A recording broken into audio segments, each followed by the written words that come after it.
Hello అందరికి నమస్తే.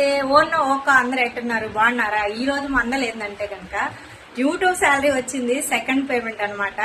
నా ఆనందానికి హౌదలు లేవు, ఇంట్లో పంచుకునేదానికి కూడా ఎవరు లేరు అనమాట.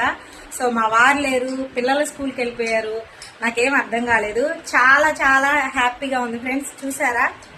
సో ఇదంతా యూట్యూబ్ శాలరీ అనమాట. దీని గురించి పూర్తి వీడియో, లాంగ్ వీడియో పోస్ట్ చేస్తాను, చూడండి.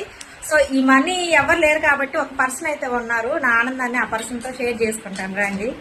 రే, యూట్యూబ్ శాలరీ వచ్చింది, హ్యాపీయా? ఏం చేద్దాం ఈ డబ్బులతో? ఒరే చెప్పు, ఏం చేద్దాం చెప్పు. ఎంజీ మాల్కి వెళ్దామా? మీ పాసుగాల పిల్లడా, ఎంజీ మాల్కి వెళ్దామంట. చూడండి ఫ్రెండ్స్, నాకైతే 1.5 సంవత్సరానికి వచ్చింది. ఫస్ట్ అయితే ఛానల్ స్టార్ట్ చేసిన తర్వాత 6 నెలల కల్లా వచ్చేసింది. సో నాకు చాలా హ్యాపీగా ఉంది. ఈ విషయం నేను ఇంకా చాలా మీకు బాగా చెప్పాలి, లాంగ్ వీడియోలో చెప్తానులేండి.